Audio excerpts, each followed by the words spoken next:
ஓம் ஹ்ரீம் பைரவி க்ளாம் ஹ்ரீம் ஸ்வாஹா. வணக்கம். இப்போ நீங்கள் ஒரு ஜோதிடர்கிட்ட போவீங்க, அவர் சொல்லுவாங்க உங்கள் ஜாதகத்தில் இந்த காலசர்ப்பம் தோஷம் இருக்குதுன்னு சொல்லுவாங்க. காலசர்ப்ப தோஷம் பற்றி எந்த புத்தகத்தில் இருக்குது, எந்த கிரந்தத்தில் இருக்குது, யாரும் சொல்ல மாட்டாங்க. அது இல்லவே இல்லை. இந்த மாதிரி நிறைய தோஷங்களை பற்றி தப்பான ஒரு இன்ஃபர்மேஷன் கொடுத்துருக்காங்க. அவர் ஜோதிடர் கிடையாது. உங்கள் ஜாதகம் அவர் பார்க்கும்போது உங்கள் லைஃப்பில் நடந்திருக்கிற பாஸ்ட் ஈவெண்ட்ஸை வச்சு உங்கள் லக்னத்தை அவர் சரி பண்ணணும். அதை ஃபஸ்ட்டு நம்ம பண்ண வேண்டியது. எதுக்குன்னா லக்னம் சேஞ்ச் ஆகிட்டுக்கிட்டே இருக்கும், ராசி சேஞ்ச் ஆகுது. ஒரே ராசிலேயே நிறைய பேர் பிறந்திருப்பாங்க. அதுக்கப்புறம் நீங்கள் ட்வின்ஸ் பாருங்கள். ஒரு ட்வின்ஸு இருந்தால் அவர் டைமில் ஒரு நிறைய சேஞ்சஸ் இருக்காது. அது எப்படி பார்க்குறது? இந்த மாதிரி ஜாதகத்தை பார்த்து அவர் ரெமெடிஸ் சொல்லணும். லக்னம், பாத லக்னம், உபபாத லக்னம், சந்திர லக்னம், சூரிய லக்னம், ஸ்பர்ஷ லக்னம் கூட இருக்குது. எல்லாமே பார்த்து திசை எல்லாருக்கும் விம்சோத்திர திசை அது சரியாகாது. கண்டிஷனல் திசைன்னு சொல்லுவாங்க. அங்கே சர திசை இருக்குது, மாண்டுக்க திசை இருக்குது, யோகினி திசை இருக்குது.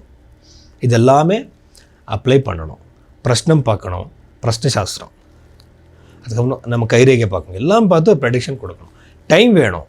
அதை விட்டுட்டு சும்மா ஏதோ ஒரு சொல்கிறது பணத்துக்காக அந்த மாதிரி அவர் பயன்படுத்தி நம்ம பணம் வாங்குறதுக்காக அப்படியெல்லாம் செய்யக்கூடாது, பாவம்.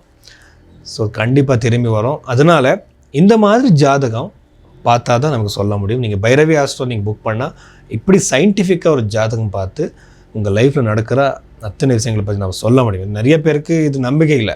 இப்போ நீங்கள் நம்பிக்கை இல்லைன்னா நவகிரகங்கள் விட்டுடுங்க. சூரியன் பாருங்கள். சூரிய கிரகத்தோடு எனர்ஜி எப்படி நம்ம மேலே சைக்காலஜிக்கலாக ஃபிசிக்கலாக எஃபெக்ட் ஆகிட்டு இருக்கு, நீங்கள் கூகுளில் சர்ச் பண்ணுங்கள். அங்கேயும் உங்களுக்கு தெரிஞ்சிடும் ஒரு கிரகத்தோடு எஃபெக்ட்டு நம்ம லைஃப் மேலே எப்படி ஆகிட்டுருக்கு. வெறும் சூரியன் எவ்வளவு நம்மளை எஃபெக்ட் பண்ணுறா, எவ்வளவு நம்ம சைக்காலஜிக்கலாக நம்ம மூட்ஸ் சேஞ்ச் பண்ணுறா, அதை விட்டு வேறு கிரகங்களுக்கு எவ்வளோ சக்தி இருக்கும். நீங்கள் அது பாருங்கள்.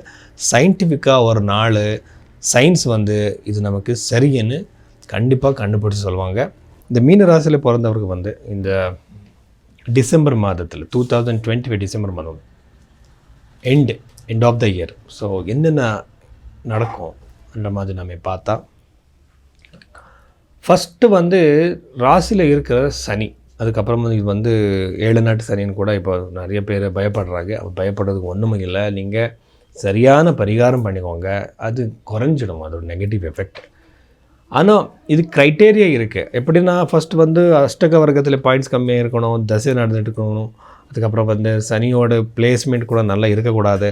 நிறைய க்ரைட்டேரியா இருக்குது. எல்லாமே ஃபுல்ஃபில் ஆனால் தான் நீங்கள் பயப்படணும். வெறும் நீங்கள் 7 நாட்டு சனி பயப்படக்கூடாது. அதுக்கப்புறம் இம்மிடியேட்டாக உங்களுக்கு 7:30 ஸ்டார்ட் ஆகுது. எப்படின்னா சந்திரனோட டிகிரிஸ் அது ரொம்ப தூரத்தில் இருந்தால் ரொம்ப லேட்டாக ஸ்டார்ட் ஆகும்.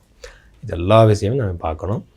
ஒரு ரிசர்ச்சில் என்ன வந்திருக்குன்னா 7 நாட்டு சனி நடக்கும்போது தான் நிறைய பேர் அச்சீவ்மெண்ட் பண்ணியிருக்காங்க. இதெல்லாமே பார்க்கணும். அதனால் உங்கள் ஜாதகத்தை முழுசாக பார்த்து தான் நாம் ஏதாவது ரெமெடி சொல்லணும். அதை விட்டுட்டு சும்மா ஒரு பரிகாரத்துக்காக பணம் வாங்குறதுக்காக இது செய்யக்கூடாது. இது மனசில் வச்சுக்கோங்க. ஒருவேளை உங்களுக்கு 7 நாட்டு சனி பயம் இருந்தால் நீங்கள் ஹனுமான் சாலிஸ் சொல்லுங்கள், சனிக்கு சம்மந்தப்பட்ட மந்திரத்தை சொல்லுங்கள், வயசானவருக்கு ஏதாவது ஹெல்ப் பண்ணுங்கள், தானம் பண்ணுங்கள். அது போதும். அந்த பாசிட்டிவ் கார்மிக் ரெமெடிஸ்ன்னு சொல்லுவாங்க. அந்த ரெமெடிஸ் நீங்கள் பண்ணால் போதும். அது குறைஞ்சிடும், எவ்வளவோ குறைஞ்சிடும். ஆனால் இப்போது இந்த சூழ்நிலையில் இந்த பிளேஸ்மெண்ட்னால் கல்யாணம் டிலே ஆகிடும். சரியான நேரத்தில் கல்யாணம் நடக்காது, ஏதாவது பிரச்சனை வரும். அது இல்லாமல் சப்தமாதிபதி கூட 8வது வீட்டில் இருக்கிறதுனால, அஷ்டம ஸ்தானத்தில் இருக்கிறதுனால, அஷ்டம பாவத்தில் இருக்கிறதுனால பிரச்சனை வராது. அப்படின்னா ஒன்று சேர்கிற வாய்ப்பே இல்லை. நீங்கள் உங்கள் திருமணமாக இருக்கலாம், உங்கள் காதலாக இருக்கலாம், லவ் லைஃபாக இருக்கலாம், சேர்கிற வாய்ப்பே கம்மி. கட் ஆகிற பிரிகிற வாய்ப்பு சான்ஸ் தான் அதிகமாக இருக்குது. இது ஜாக்கிரதையாக இருங்க. குழந்தை யோகம் இருக்குது. 6வது வீட்டில் இருக்கிற கேத்துனால உங்களுக்கு எப்படின்னா உங்கள் ஒர்க்கிங் என்விரான்மெண்ட்டில் இப்போ நீங்கள் வேலை செய்கிற ஒரு பிளேஸில் ஏதாவது பிரச்சனை கண்டிப்பாக வரும். சண்டை, மிஸ் அண்டர்ஸ்டாண்டிங் வரலாம். எதுக்குன்னா இதுதான் அதிகமாக இருக்குது. அதனால் எப்போ சதுர்த்த பாவம் ஸ்ட்ராங்காக இல்லையோ வீடு கட்டுற யோகம் கூட ரொம்ப கம்மியாக இருக்கலாம். வீடு வாங்குகிற கட்டுற யோகம் இருக்கலாம். ஆனால் எப்படின்னா நிறைய டிஸ்டர்பன்சஸ், அப்டாக்கல்ஸ்ன்னு சொல்லுவாங்க, தடைகள் வரும். ஜாக்கிரதையாக இருங்க. அதுக்கப்புறம் இன்னொரு விஷயம் என்னென்னா 9ஆவது வீட்டில் இருக்கிற பிளானெட்ஸ் வந்து பார்த்தா அப்பாவோட ஹெல்த்துக்கு நல்லது கிடையாது. உங்களுக்கு கூட இன்னொரு ஸ்பெஷலான யோகம் என்னென்னா ராகு கிரகம் வந்து 12ஆவது வீட்டில் இருக்கிறதுனால வெளிநாட்டுக்கு போகிறதுக்கு யாரை ட்ரை பண்ணிட்டுருக்கீங்களோ, வெளிநாட்டில் யாரும் ஜாப் தேடிட்டு இருக்கீங்களோ எல்லாருக்குமே ரொம்ப நல்லது. சீக்கிரமாக ஜாப் கிடைச்சிடுவோம். ஒரு வேளை ஜாப் கிடைக்கலன்னா என்னோடய தாத்தா வந்து ரொம்ப சிம்பிளான ரெமெடி சொல்லிட்டு இருந்தாங்க. அது வந்து ஹனுமான் காரியசித்தி மந்திரம். அது வந்து சின்ன பொருள் ஒரு செஞ்சு இறக்கும் செடிக்கு கட்டி அந்த ஹனுமான் காரியசித்தி மந்திரத்தை ஒரு 48 நாளுக்கு சொல்கிறது, ஒரு மண்டலம்னு சொல்லுவாங்க.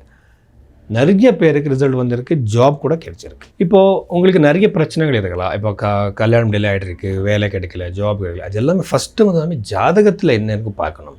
அதில் வந்து யோகம் இருந்தால் போதும்.